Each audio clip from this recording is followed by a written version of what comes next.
Welcome, everyone, and welcome to the EVOLVE Voices podcast, a platform to hear about the fascinating stories behind the people that power global commerce. I am Mayssa Nasr, a marketing and growth consultant, and I am your MENA region host of EVOLVE Voices. Today, I am joined by Andre Fadel, the CEO of Holmed Group, which is a healthcare group of companies with a strong focus on pharmaceuticals and medical devices. Andre brings a unique blend of strategic insight and operational expertise shaped by rich journeys through top-tier consulting firms like BCG, Boston Consulting Group, and Oliver Wyman, where he tackled complex challenges across strategy, operations, and risk management.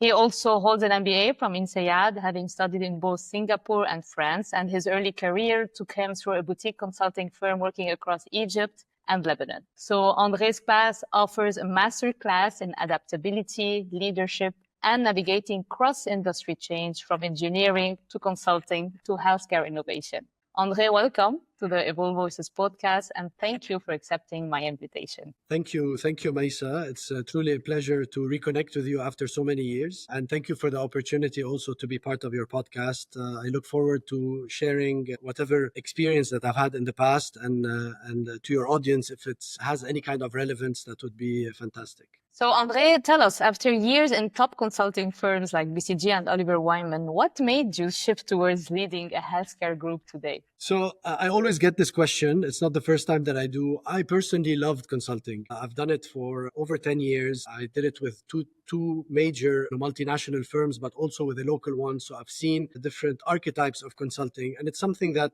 I really enjoyed doing. You are exposed to problems that you don't really get a chance to get exposed to elsewhere in other industries, and you work with top leaders and global policy changers. So I've had the opportunity to work with Arab leaders and also regional leaders that are shaping literally countries and economies. The reason behind my move was completely personal. I had a child, and so my eldest, who's now 7 years old, was not recognizing me anymore. I would leave the house on Sunday morning to go to Saudi Arabia to meet my client and come back on Thursday afternoon or Wednesday night. And the first day and a half, my son would be afraid of me. It would take him a day and a half to get used to me, and then I would spend one day with him and I would have to leave again. For me, family is one of the most important things. Family and friends, obviously, is one of my key priorities in life. So I had to make that decision. I think if I had never had children, I wouldn't have left consulting. As I said, it's an industry that I really enjoyed doing. I really miss it a lot. Having the chance not only to work on global problems, but also working with very impressive people from different backgrounds and cultures and degrees, but all being of a certain caliber that you don't see easily elsewhere. It's just very difficult to manage the family part of it when you have to spend 250 nights in a hotel every year. And I'm a very hands-on dad. I'm someone who likes to be very close to my kids, to spend time with them. And basically, this was the main reason for me to decide to leave consulting. Now, how did I end up in the group? It was completely random. I was looking for a corporation in Lebanon. I wanted to move back to Lebanon for, again, personal reasons. So I wanted to join a local company, and I came across Holcom, which is one of the biggest companies in Lebanon. They have a global presence in about 50 countries. They turn around $11 billion in revenue across different sectors. So I reached out to the chairman of the group, who met me and liked my capabilities, felt that there was a potential synergy with what I've done in the past.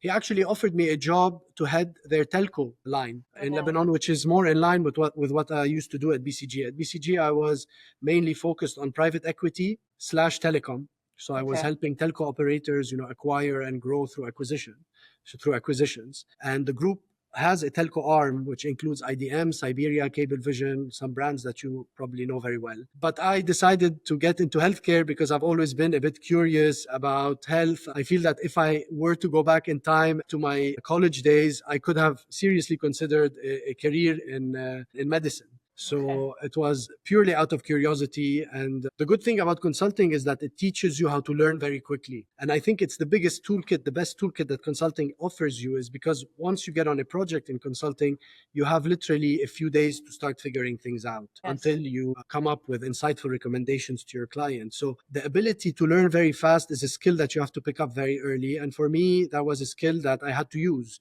to really use to start, talking about molecules, about therapeutic areas, to be able to talk to doctors about advantages of certain products that I have against my competition. So, yeah, I Interesting. think it was purely coincidental, but definitely very happy where I am today. The last 7 years have been very challenging in terms of learning, not only coping to the Lebanese culture and to the ways of doing business in Lebanon, but also shifting an industry that I had never done in 10 years of consulting before. Interesting story. And tell us, you touched a bit, about the consultancy, and how it helped you, but you also have the civil engineering background. So how did all your past experiences are shaping your perspective today in a corporate world? Listen, they've all contributed somehow to the way I think today. So as an engineer, you think in a very scientific manner.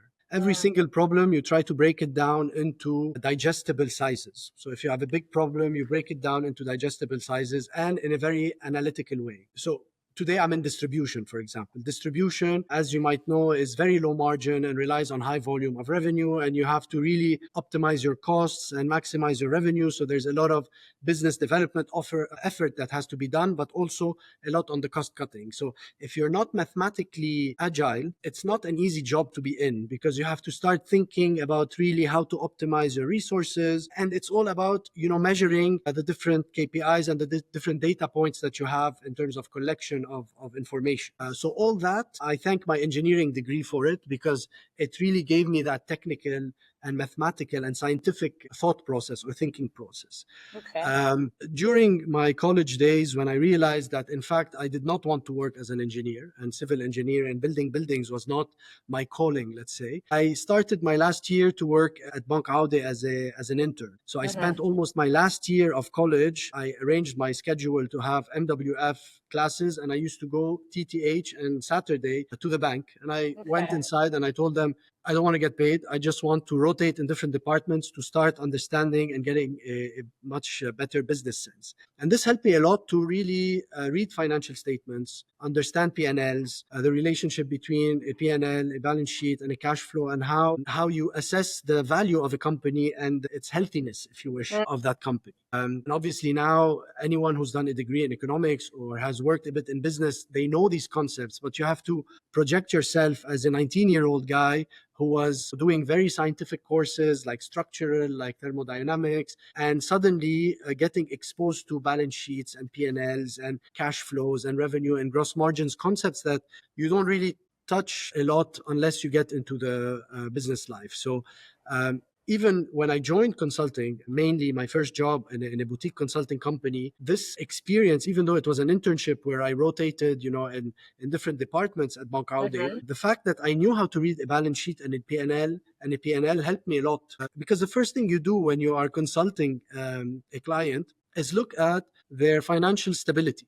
And financial stability is from the financial statement. So you might have a beautiful P&L, but a weak balance sheet, or a strong balance sheet, a good P&L, but a bad cash flow. And it's important to have a proper balance between the three, which is something that I grasped very early on. So I had the ability to develop it much faster than a lot of my peers. Okay. So tell us, you've lived, and worked across many countries, Lebanon, Egypt, Dubai, Singapore, France. So how this, global exposure has influenced today your style and, let's say, your leadership style and how you lead and manage? The world is a melting pot. I think you remember there was probably a bar that we used to go to as kids called Melting Pot on Champs. We never really understood what that concept meant, right? Until I started getting exposed to the different countries and the different nationalities and the different ways of thinking and how people communicate. So Dubai helped me a lot because Dubai is an extremely international place. But what helped me in Dubai is also working in two multinationals,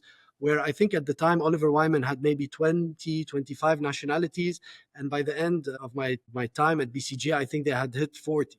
What was also interesting for me was INSEAD. INSEAD had 98 nationalities when I was there for a year. So having to work with these different cultures, understanding the cliches of different cultures and living with them, like Dutch people are very blunt, Italians are very friendly, they have a different approach. So Swiss are very strict. So all these different styles really matter because these cliches are very true. And, Lebanese people are car salesmen. They say all Lebanese people are car salesmen. So you take it with a grain of salt and you don't realize because you are surrounded by Lebanese people as a child and you realize that, in fact, everyone is very good at sales here and services. So it's because we have this nature, we have this cliche of being a car salesman, but at the same time, these cliches that we hear about are ones that I've had to live with, work with, and befriend. So this made me much more open about different cultures, to understand, how different people think. So at first, I had to work with these people, but at some points, I had to lead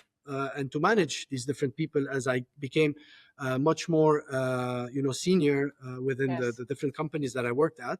So it changed my leadership style because when you are used to working with a Lebanese person who has done engineering, has done to a similar school, it's easy. It's so easy because you consider that person as being an extension of yourself, right? It's not a challenge. And like my first job in the boutique consulting company that I worked in, they were all either IC students, Jamhour students. Most of them were AUB. If not AUB, they were at USG, and all of them were engineers. So we all thought the same way until I had to, work on a project with an ex-luxury marketing girl who had very creative ideas, but very unorganized thought process.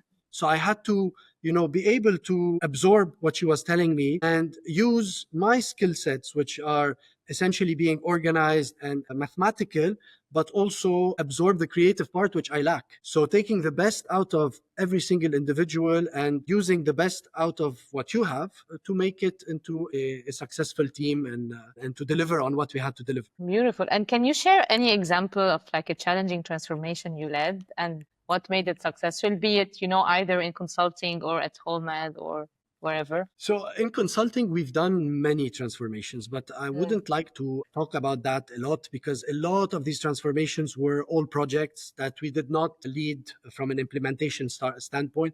The transformation that I did, I felt was when I joined Holmed. When I joined, it used to be a company called Abel Lafrère, which still exists today, which was essentially representing 3 or 4 suppliers. And I felt that there was a big revenue risk on the company. The culture of the company was very systematic. They knew how to represent the 3, 4 suppliers that they had been representing for many years with very little outside of the box thinking, doing something new, treating things differently. And then the crisis hit. So I joined in February 2019. I had 3, 4 months of normal business environment to understand what I was doing. And then banks started reducing our ability to exchange foreign currencies back in June, July. A lot of people don't know that, but the crisis started in June when a lot of the banks that we worked with told us, listen, you are paying more money than you used to pay in the past to these same suppliers. What is going on? You are capped this year to spending the same amount of money that you paid last year. So this was the first signal. When the crisis hit, it hit hard, as you know. I took this opportunity to acquire new companies. I actually led 9 different acquisitions that I had to integrate in a team, an existing team that knew how to do particular things in a particular way. And the acquisitions that I did were completely different than the businesses that existed today. So we used to be very good in retail pharmacy. Retail pharmacy meaning a basic prescription, a very little oncology, no service, very small exposure with tender businesses like the Ministry of Health, etc., and almost inexistent in consumer health. So supplements, creams, or whatever. So the first acquisition that I did was in peritoneal dialysis, which was essentially dialysis at home. Here, the team had to sell to a different customer, so a new service that they didn't know what it was. Essentially, even distribute differently because the distribution is done to the patient's house and not to a pharmacy or to a hospital. Even we had to get in nurses to coach patients and to follow with the patient's therapy. So it was a new mindset. We had a new culture in the group that today we are no longer just order takers, we are service providers. Okay. The second acquisition that I did was a consumer health company. So all about getting very close to the pharmacist, is how to push your products. You have a multitude of competitive products that are as good as yours. So you have to be creative. You have to work on the marketing, the shelf talkers, talk to the consumers somehow, sometimes if legally acceptable. Convince the pharmacists with trade discounts and offers. So the whole culture of the company had to adapt and to learn new skills. And the way I did this was by acquiring these skills. So a lot of times when I acquire a company, if I feel that we don't have the skill set internally, I bring in the skill set with me.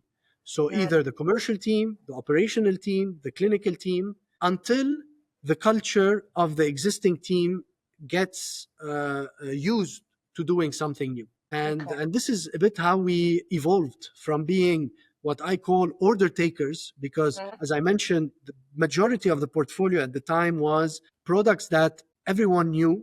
They had very strong equity, and you just needed to go to the pharmacy and remind the pharmacist to place an order. Yes. So our sales team would go and think about it like a waiter in a Lebanese restaurant. Like when he lists down all the items that he has, fattoush, tabbouleh, hummus, mtabbal, whatever, and then the pharmacist just says 10, 5, 3, whatever, versus selling, versus the advantages of taking this over this. And if you take that, you get that, versus we have a clinical team that can support your patient and give you after sale to ensure that the patient's well-being is maintained. All this, I feel, was a very strong transformation, because today the agility with which the team is operating is quite substantial.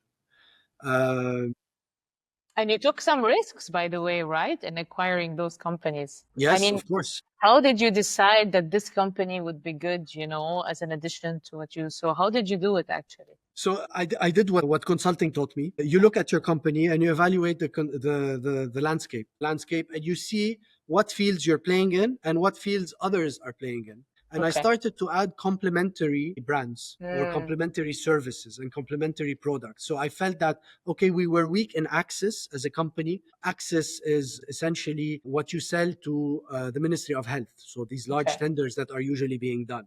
We were very weak. We were almost inexistent. And today we are one of the top, actually, we were the biggest company to have won the tender last year in terms of sheer size to the Ministry of Health. We were inexistent in supplements, and supplements contribute to much higher margins than medication itself. You also try to think about how can you become indispensable to the pharmacist, to the hospital, to the ministry. You try to identify really, I don't want to say a bundle, but a portfolio approach on how to sell. So selling a portfolio, not just selling a product. And this helped quite a bit. So how did I do it? It took a bit of research. Before me, no one was actually thinking about this. I think that the crisis offered me an opportunity, because most of the acquisitions, so 8 out of the 9 acquisitions that we did, were all in local dollars and Lebanese pounds. So because there wasn't really a true differentiation between them. And eventually, had we not done these acquisitions, the company would have been at risk, Mayssa, because the pharma market in 2023 went down 75%. Wow. We were unable, 75% down. So had we not acquired brands or companies to double our size, we would have had to let go of 90% or 75% at least of the staff. And because we did these acquisitions, we only did a very basic restructuring, at least compared to a lot of our competitors in the market. And I'm proud to say that we actually led the way and paved the way of acquisitions and consolidations in the market. We were one of the few company, the only company actually, to, during the crisis, people were hearing Holmed is buying, Holmed bought, and they thought I was smoking shisha.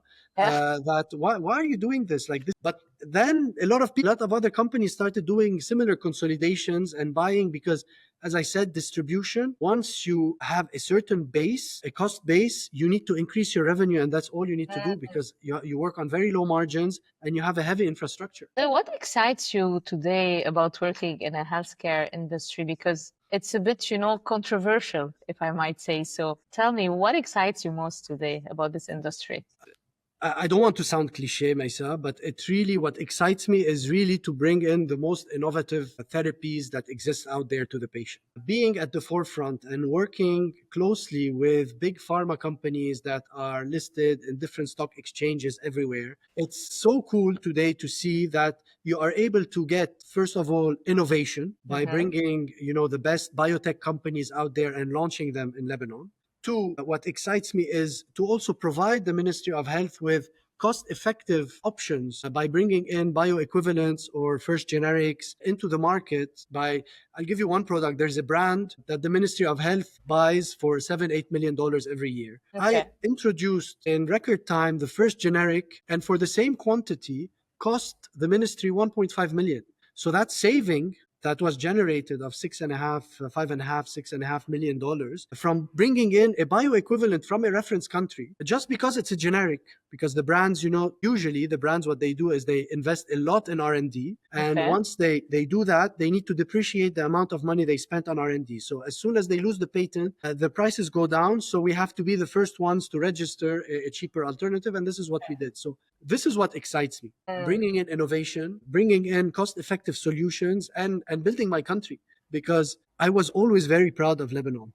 You had no idea how proud I used to be at INSEAD, me and all the other Lebanese people, holding the Lebanese flag and pushing them to come to Lebanon. And every time we convinced someone to come, they would fall in love with the country. Until 2019, until I came back. 19, I was ashamed of my country. Suddenly, I became ashamed of my country. We used to be, the reference in healthcare. We have the best doctors, Mayssa. You have no idea.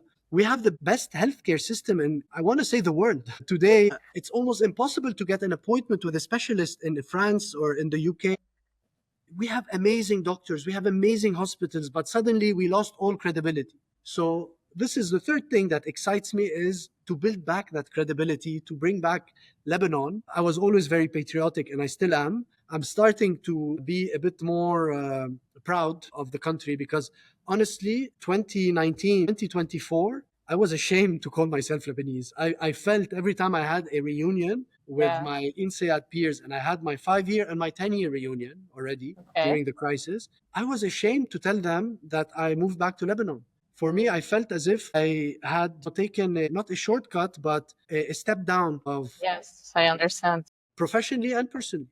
And I'm sure you felt the same at some point. Yes, of course, of course. Andre, so tell us, what are today the biggest healthcare challenges you see, not only in Lebanon, but in the region, if you are to look into the MENA region? So I'm sure there are a bit of challenges. So if you can just, pinpoint like 2 or 3, and how can companies like yours, like WholeMed, help bridge actually those gaps? So the biggest challenge I feel in the region, particularly, is everything related to regulatory and access. As you probably have been reading, also Trump is going about and trying to stricten and make regulation a bit more strict in the US.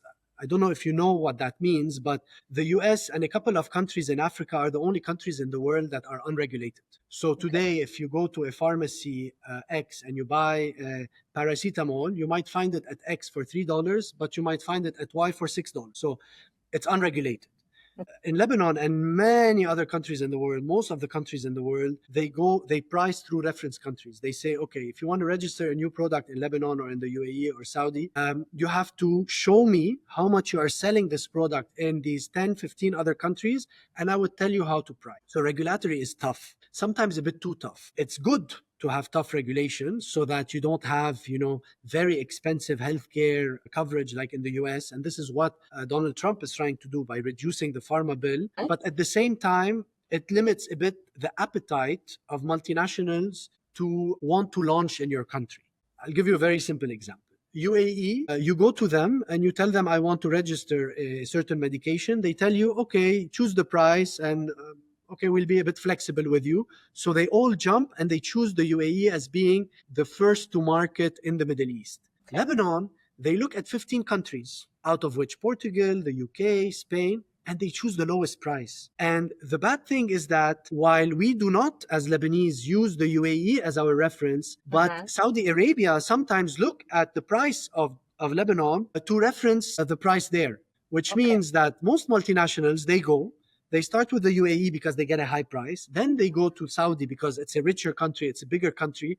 And we end up being the last one to register because we are deprioritized because of our stricter regulatory rules. Again, I understand where this is coming from. It's in an attempt to reduce the pharma bill. But Yes. I think the governments need to create a balance between being firm and lax and how much innovation they want to bring in. And that balance is very important to make sure that you are offering at the most cost effective price the best innovation. We are finding ourselves, unfortunately, particularly in Lebanon, deprioritized in terms of innovation because of our stricter rules. What can we do? So individually, we can do nothing, unfortunately. This is why in most countries you have syndicates of pharma distributors working together. Now, unfortunately, the media always gives us the label of being a drug cartel, which if you've read any economics book, you know that it's completely irrelevant because we do not control the price, we do not control our margins, we do not control supply. We are literally box movers when it comes to that. But what we can do is try to explain the repercussions of certain decisions to the Ministry of Health. Now, you know Lebanon. Other countries are a bit more pragmatic, especially in the region. But Lebanon, a lot of these ministerial positions are linked to having a populist view, and making sure that you are liked by everyone and that certain mediatic channels do not go and take half of the news that they have understood and exaggerate it into something that's completely inaccurate and unhinged. But this is what we need to do. And this is a lot of what I do. Today, I sit on the board of the LPIA. So I sit on 3 boards, actually, the importers of pharmaceuticals, the importers of supplements, and the importers of medical devices. Each one has a different syndicate. And I use that influence to be able to bring logic and to warn key stakeholders and decision makers about the repercussions of their decisions. And do they listen? Do they hear what you and other people say about that? It depends. So sometimes yes, and a lot of times no. A lot of times no. Now, I'll give you one example. I have a product that is super cheap, and this represents about 80% of the sales of the company that I represent. I'm trying to convince the Ministry of Health to increase the price from, I'm talking $1.50 to about $1.8, so 30 cents. It's nothing dramatic. Yeah. The end price to the consumer would be less than $1 if you add all the margins and everything. So really insignificant, because if I do not do that, the company that I represent might decide to leave Lebanon and to say, "Khalas, it's too cheap for me to sell a drug for $1.5 when I'm paying the cardboard, the aluminum, the plastic, the medication inside, the transportation, all that factored into the $1.5." The problem with this, Mayssa, is that the remaining 20% of the portfolio is life-saving. So when I tell them, listen, this company are adding a 20% increase in a tiny price. It's not like from 100 to 120. No, it's from 1.5 to 1.8. 20% increase in price, you secure 20% life-saving drugs that they will continue to import into the country, or they decide to pull the plug entirely from Lebanon. So when you put it that way, they become a bit more understanding. It's never a direct yes. It takes a lot of meetings, a lot of suggestions, and trying to create that awareness as to the repercussions of getting fixated. No, that's the rule. That's the decision. It's 1.5. It's 1.5. Interesting. And do you see any trends shaping today the pharmaceutical sector in Lebanon or in the region or even in the world? I see a major trend shifting towards self-supplementation. In the past, in the late 80s, let's say, there was a big shift into primary care. Because at the time, people would go directly to hospitalization. Like they would have a heart failure, they would have, blocked arteries, and they would have to do either a stent or an open heart surgery. In the 80s, 90s, pharma companies and insurance companies started creating awareness about primary care. It's like avoid hospitalization because that cost is huge. Today, the trend is going towards avoid primary care, delay primary care, right? So probably you have a lot of friends your age, my age, on Cristor already, on Attaquant if they have blood pressure or other, I'm not supposed to call brands, but I'm just saying, like blood pressure medication or cholesterol medication or what have you. By the way, caveat, these brands are not with me, so I'm allowed to call them. It's not, I'm not marketing any of my brands. Yes. So, Now the tendency is postpone or delay having to take these medications by having a healthier lifestyle. What is a healthier lifestyle? Eat better, sleep better, work out better, and take supplements. And you have a lot of supplements that target different parts of your bodies. A simple, I don't know, garlic pill helps you with, your heart and your arteries and what have you. A simple magnesium before you go to bed helps you with relaxation and better sleep and mental health. So I feel there is a lot of trend to a big movement towards a healthier lifestyle that is primarily driven by supplements and taking care of yourself as a person. And do you think that technology, especially like telemedicine today or digital diagnostics, or even if we go and talk about, Chat GPT today, whenever we feel anything, we go on Chat GPT. So all these technology and AI, is it changing today the way pharma companies operate and deliver value? I'm sure they are. The technology from an R&D perspective, a lot of these big pharma are definitely using all these tools and channels to be able to get innovation out there faster, because at the end of the day, this is what matters. They pay a lot of money on R&D, so the faster they are to market, the quicker the buck to their Yes. But if you look at all these technologies from a consumer or patient standpoint, it goes back to what I said earlier. The self-medication is coming from people that are more informed. And to be Yes. honest, COVID helped a lot. COVID helped a lot because people were afraid to go visit doctors. People were afraid to, go to the hospital for a checkup or what have you. So they resorted to doing their own research and started taking, let's say, their health in their own hands. Obviously, I'm not saying that this is the recommendation, because you need someone educated enough to make that decision on your behalf, right? But there's a lot that you can do before you get to that stage. And by having this awareness and having access to ChatGPT, who's, I think, today everyone's best friend, right? Every time we have something, we resort to ChatGPT. And then if we have a concern, the patient life cycle has changed from automatically calling a doctor for an appointment to asking ChatGPT. And then if something is extremely alarming, then you go to the doctor. Telemedicine has worked quite a bit in Lebanon. There are a few startups that came up during COVID because people were afraid to go to clinics. Yes. I still feel that this tendency was only a temporary one. I'm not sure how much that penetration, that flow of patients that went into telemedicine are still there today, and how many have shifted back to, traditional consultation. Okay. You have to understand that also as a physician, the amount of money that you make through a physical consultation is definitely more interesting than the tele one.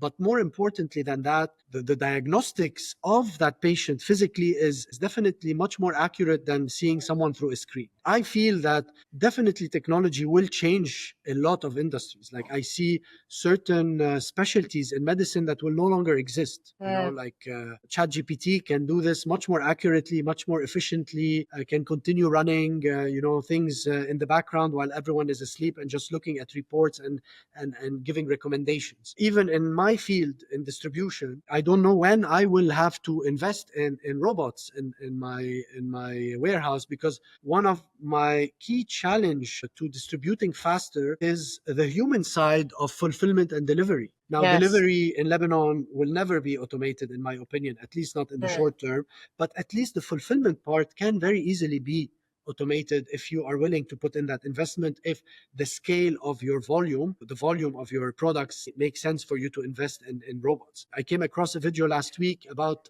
that particular warehouse in the US that has become completely automated, and you see literally robots working at night fulfilling orders that are being taken 24/7 and improving on the time to delivery.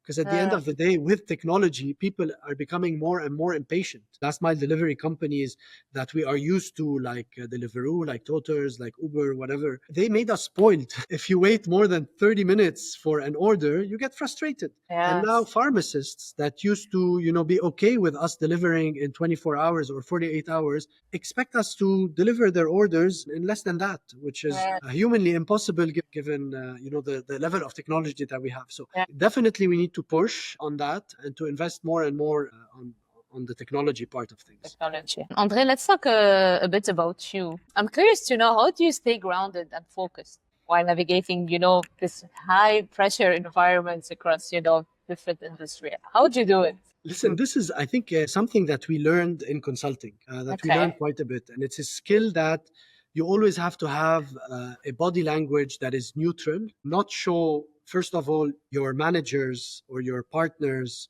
or your clients that you are stressed or that you are worried about something, because you automatically tarnish your reputation. You Mm-hmm. lose credibility essentially if people feel that you are stressed. And even Yes. more in this environment is that I was very surprised that my body language really affects the mood of the office in general. Like when I'm in a good mood and I'm smiling, everyone's in a good mood and smiling. But when I'm irritated, they feel that I know information that they don't know, so they get worried, which a lot of time is not related to work. I'm just in a bad mood because people are generally in a bad mood. So it's very important to always swallow the body language that people naturally have when things are either good or bad. You are naturally happy. Sometimes people just look at me and say, "Why are you in a bad mood?" It's something that you need to work on a lot. And even though I'm miles ahead of where I was back when I started working in 2009, I used to be extremely direct. I have a very bad poker face, by the way. You can automatically know when I'm holding a pair of aces or if I have a 2 and 6 on my hands. So that's why I never really played that game, because people can read me quite easily. And also, I used to be very direct, so it's important to always keep something to yourself. Listen, at the end of the day, things can get to your head, right? And Yeah. I always try to remind myself that no one is indispensable. So at any point in time, no human out there is God's gift to mankind, in my opinion. So anyone is replaceable. And I always remind myself about these things. Now, also, because of my experience in consulting, I've been exposed many times to very harsh bashing from clients, especially clients in Saudi Arabia, because they're paying, a lot of money to consultants. So if they feel that there is a loophole in your thinking process, they automatically attack you and they automatically break you. Every time I feel like I'm flying and I'm feeling less grounded, I remind myself to always stay grounded, because, like you've been bashed in the past, you can always be bashed in the future, and you're not irreplaceable. I'm not God's gift to mankind or this company. At any point in time, they might feel that someone else is more suited for the role and ask me to step down. So I think these are the main two elements that I work on, is always to internalize my emotions so as not to affect the people around me, and also to Mhm. remind myself that there are people out there that can do that job as well as you, if not better. And if you could go back in time and give your like 20-year-old self one piece of advice, only one, what would it be? Honestly, I would give that piece of advice, but I'm sure I wouldn't listen to myself. It's to relax, to take a break. Like, Mm. life moves so fast, and you probably feel it. We are celebrating our 20-year reunion from high school today, this year. It's shocking. Life has moved so fast. Even like, I remember our friends in common, Mayssa. I remember, being careless and having no stress in my life and enjoying life. And I had no idea that those were going to be the best days. And I was Yes. always stressed. I wanted to get a job fast. I wanted to finish my degree fast. Even when I finished my MBA, I did not give myself more than 10 days between the MBA and my job. Even my old job, Oliver Wyman, I literally quit Oliver Wyman 10 days before being on the flight to Singapore. So it's always been back to back to back to back. And Yes. today I'm in a place where, contrary to what consulting offers you, I cannot check out for 2 weeks or a Mm. month. In consulting, the beauty of it is that once you finish a project and before you're assigned to another project, you have that flexibility of taking a leave of absence, going away for 10 days, 2 weeks, or whatever. In operations, it's much more challenging to do that, to be able to disconnect. Just the fact that you need to sign on behalf of several companies makes it Yes. a limitation of having two people sign instead of you for every single document that needs to be presented, the Okay. legal documents. Yes. So probably go back to my old self, take 6 months, relax, enjoy life. I was so happy I've hit, because of INSEAD, or thanks to INSEAD, I've managed to, I don't want to say visit the world, but I've been to about 60 countries. My Mm. dream is to be able to see all the countries in the world. And Yes. now that dream is becoming more and more difficult. Just the What? INSEAD year, I visited 30 countries, just that one year. So Yeah. imagine what you can do if you take a 6 month sabbatical, something that is Today, very unlikely with 3 kids and this kind of job. Nice, nice. I like this advice. I have one last question for you that I always like to end the podcast with. If you have only one book to recommend, a book you know that has deeply impacted your personal or professional or both life, what would that book be? I think one of my favorite books that has impacted me the most is The Power of Habit. I don't know if you've read it, but essentially Yes. what The Power of Habit says, if you do something many times, it becomes a habit. Just repeat it, no matter how much you hate it. You repeat it many times, and then it becomes part of your DNA. You repeat it over 1,000 times, you become an expert in it. And this has helped me a lot without knowing until I read the book. I used to always go to the gym in the afternoon because, as college students, you have to wake up very early and be in class at 7 or 8 or I don't know what time. Until I joined consulting, where I was working until 2, 3 a.m. I had a Swiss partner who told me, listen, if you're going to keep working out after working hours, you're going to go at 3 a.m., you'll be too tired, so it's never going to happen. You have to go in the morning before you go to work. It's like, there's no way. I mean, I'm sleeping 3, 4 hours. I'm not going to sleep an hour less to do that. He called me every single day for 2 weeks at 6 a.m. and forced me to go to the gym. So the first time, obviously, I ignored it. The second time, I tried it. The third time, I actually went. And then within 2 weeks, it became a habit of mine, which I still do today. Even though I have to drop off my kids at 7 a.m., I leave the house at 7 a.m., I'm in the office at 7:30. I wake up at 5:15 to work out an hour before I shower and take my kids to school. So it has become part of my DNA. Yes, sometimes I'm too tired to do it. Sometimes I find it much more difficult. Sometimes I actually ditch it. But most of the days, I actually make it a point to go. And this is just one simple example, right? It's just, I think that the power of habit is just by doing something repeatedly in a repetitive manner becomes ingrained in your DNA and you can not live without it. Obviously, there are disadvantages like drinking alcohol every day makes you an alcoholic. So I'm not recommending that. But to at least the healthier things, Healthy. the healthier habits that you can. Perfect. Thank you. Thanks a lot, Andre, for your time. Thank you for being very generous in your answers. And for everyone who stayed with us up until the end, thank you. We hope that you liked it. And as usual, keep evolving. Now make sure you subscribe to Evolve Voices, this leading and incredible project where our ambassadors are interviewing amazing professionals from all over the world so they can share their perspective and benefit you with their perspective, their knowledge, and you can understand what's happening in the different markets. Evolve Voices is a project part of the Evolve Commerce Club, the #1 and leading community where we connect international professionals in the world of commerce. We are now connecting professionals in more than 40 markets, and every week we invite an expert to share their perspective and their knowledge. So if you'd like to know more, you can always look at the comments. We have a link there so you can request your application and stay tuned for the next episode. Thanks for watching. All the best. Ciao.